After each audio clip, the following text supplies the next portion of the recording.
Let's contrast that with the true self. In this reality, we recognize that the identity we have formed in our false self is not good because it's not true. What we really need is a true identity. A healthy identity is only possible when the deepest need of our heart is filled. And what's that need? Our deepest need is to know that we are loved, accepted, and appreciated.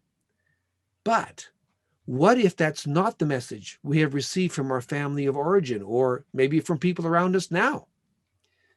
Now, here's another problem we got. Deep within us is the tendency to become what people think of us. So if your dad says, you'll never amount to anything, then we tend to fulfill that. Or we go the opposite. We tend to work ourselves to the bone to disprove that statement. Or if someone sneers at you and says you're nothing but dirt, we feel dirty and then act dirty. Or if someone disrespects you, you act disrespectful back to them, which is being disrespectful. You're doing exactly what they said. If someone abandons you, then you distance yourself from people, so you'll never have to be abandoned. But in the process, you are abandoning people. Do you see the vicious cycle going on? So this is where the Bible comes in. The Bible tells us that God made you. He doesn't make junk. God loves you. He doesn't condemn you. And God really likes you. He enjoys being with you.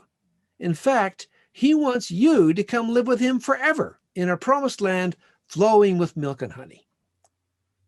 Now, here's where our deepest weakness turns around and becomes our greatest strength. Our weakness was that we tend to act out the negative things said to us. But it's also true that we will tend to act out the positive words that are said to us. So, when we hear God say, I love you, and I will never leave you or forsake you, we relax. We can relax and feel safe into that amazing love. And that's transformative, because we tend to become what we believe about God and ourselves. And because God loves us and makes us worthy, we find that we can now respect other people and the worth that they have. We no longer have to perform. We don't have to judge people. And this results in rest for our hearts. We can relax. We can be authentic. And so now the true self, the real person that God made, begins to emerge. And rather than beat ourselves up with all the false negative things about ourselves, we can actually grow into the true self through Christ.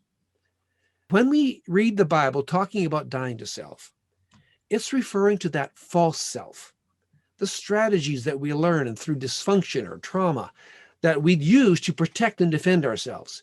We need to die to that image and come alive to the true self that Jesus offers us. And this is what Jesus meant when he talked about losing our life or losing the false self so that we can fully come alive in our true self, the one that he has made. This only happens, folks, in and through Jesus Christ.